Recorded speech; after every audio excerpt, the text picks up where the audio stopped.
Chris Kyle, Yep. deadliest sniper in American history, author of American Sniper, the best-selling book, which Is he? became Is he the deadliest sniper in American history? Okay, well, that's how he's regarded. No, that's what he alleges. Okay.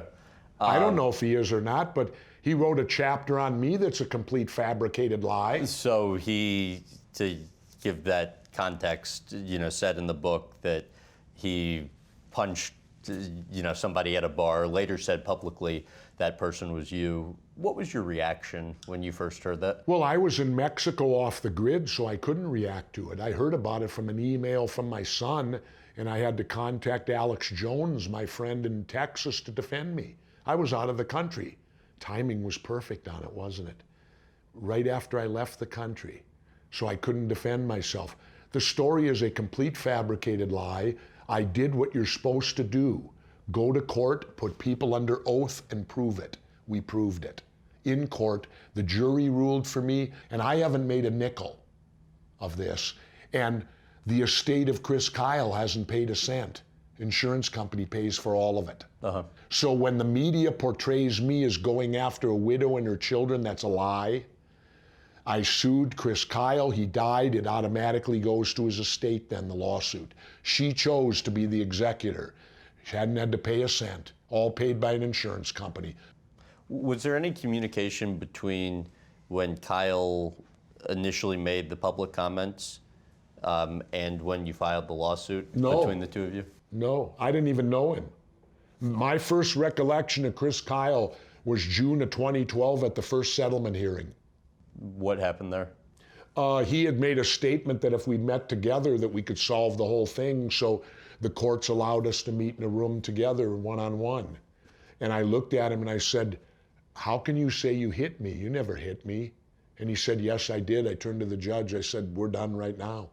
I said, if this guy's not going to admit it never happened, then what's the point? I offered to him. I said, if you'll go out with me to the media, admit you fabricated the story, I will forgive you and we'll go our separate ways. He wouldn't do it. He didn't have the honor. He didn't have, this hero from the war didn't have the courage to tell the truth. And he's not a hero. You know why? He's a backstabbing liar. He hoarded the trident for money and fame. He took an old timer like me and threw me under the bus so he could get money. And the point is, he's not a hero. You know why he's not a hero? What? Because heroes have to have honor. You have to have honor to be a hero. A liar has no honor. Follow me? Why do you think there were several other SEALs that backed up his story? They didn't. If you come to the trial, there wasn't one witness that heard me say what they said on the stand. There wasn't one witness on the stand who said they saw him hit me. All they were doing was relaying hearsay from their buddy. Remember, if you'll die for someone, you'll lie for them. When you two had that meeting, the attempted settlement meeting, what do you think his goal was with it? To be rich and famous. He had to take the most, I guess, the highest profile member of the community and throw him under the bus. Because his book went, you know what the pre-sale was of that book? 4,000. When he went on Opening Anthony and O'Reilly and told that lie, it jumped 100,000 in one day. One day. Even the book company, HarperCollins, admitted it was a niche book. All of a sudden, I was the catalyst. It was like a jet or a rocket going into space. You have to have a booster that gets you to space, and then once you're in space, you can orbit. I was the booster rocket. Famous Navy SEAL who authored Lone Survivor, which has also become a movie, when this was all going on, posted a picture of you with the caption, "Hit me, I won't fight back. I'll just wait for you to die and sue your wife." Who wrote that? The author of Lone Survivor. Really? The guy who I secured from Hell Week? I'm in his book, you know. I was the first civilian they allowed to secure Hell Week. He wrote that about me, huh? That's despicable on his part, because I sued Chris Kyle for lying. See, doesn't the lie mean anything? and he's assuming I got hit.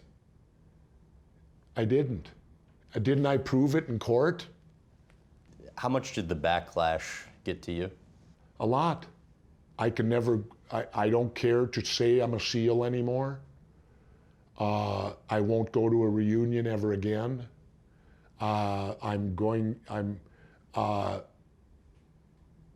It's hurt a great deal because I used to always go to reunions. I used to contribute money.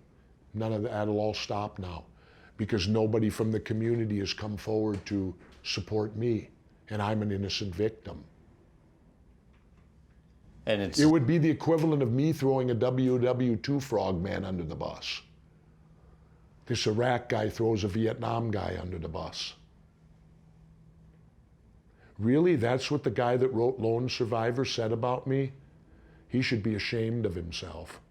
What do you think the likelihood is of being able to repair everything, to make amends with the kind of SEAL brotherhood? Never. Well, the SEALs like to pride themselves that they've never left a body behind. They have now, me.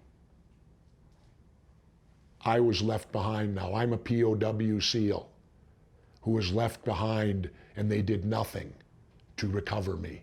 That's how I feel about it. That's how betrayed I feel. For more clips from this interview, visit GrahamBensinger.com.